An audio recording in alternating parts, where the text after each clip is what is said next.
चाहे कोई कितना वृद्ध हो, बूढ़ा हो या बच्चा हो, सबके जीवन में फ्रस्ट्रेशन नाम की एक दिक्कत, चिढ़ जिसको कहते हैं, ये किसी ना किसी रूप में कभी ना कभी आती ही है।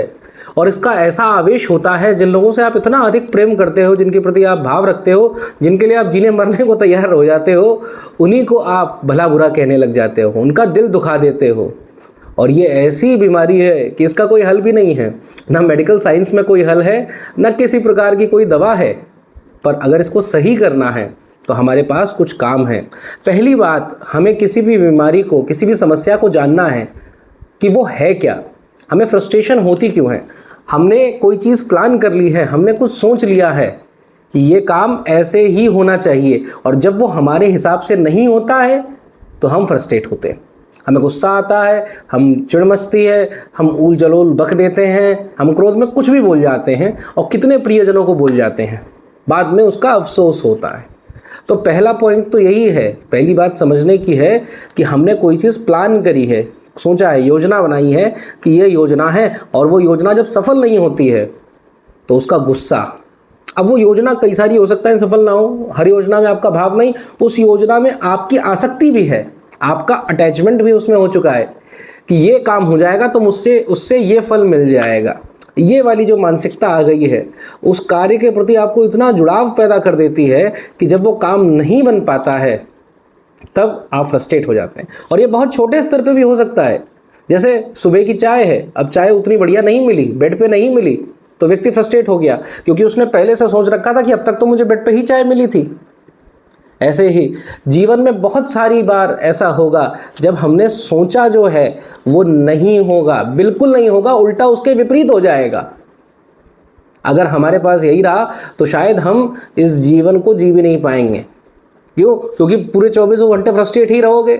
भाई, अपने ऊपर आपका बस है, दूसरे के ऊपर आपका बस थोड़ी ना है। तो सीधी सीधी सी बात यह है, हमारा किसी चीज़ से जुड़ाव हो चुका है, वो कार्य नहीं हुआ और इसीलिए हमें फ्रस्ट्रेशन आ रही है। अब आप कहोगे कि अरे भैया, जब मेरे इतना जुड़ाव था, मेरे लिए बहुत इंपॉर्टेंट वो कार्य था और इस व्यक्ति के चक्कर में नहीं हुआ, मैं गुस्सा भी ना हूँ।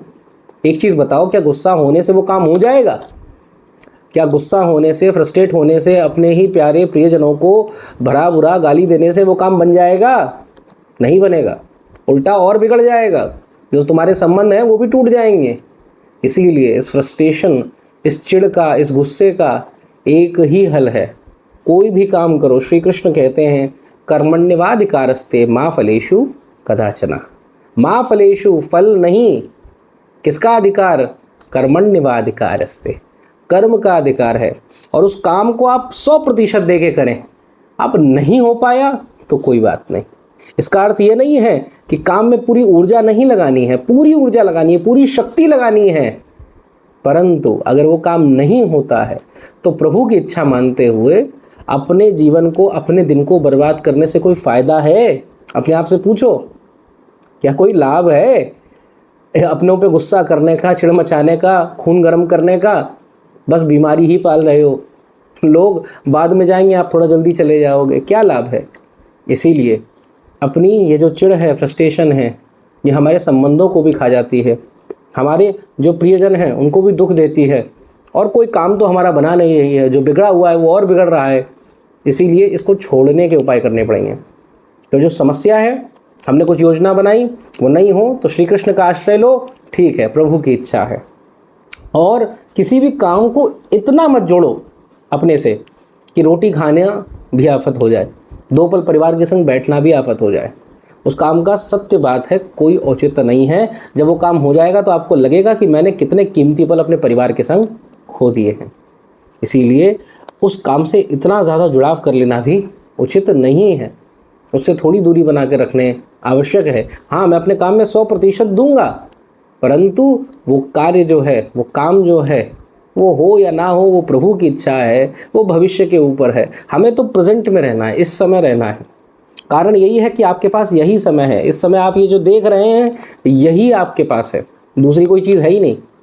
आप कहें कि हमारा पास्ट था, हमारा फ्यूचर था, कुछ नहीं था, यही समय था, यही आगे जाके पास्ट बनेगा। इसी समय से आप फ्यूचर का आकलन करते हो, और भविष्य को संजोने के चक्कर में अपने वर्तमान को बर्बाद कर लेना, ये कोई हल नहीं है। यही इसका हल है कि अपने आप को वर्तमान से जोड़ दीजिए। अभी जो है मैं उसमें 100% दूंगा, अभी जो है उसमें आनंदित होऊंगा, अभी जो मेरे सामने काम है उसको लगन लगा के करूंगा। इसी से हम सफलता को प्राप्त कर सकते हैं।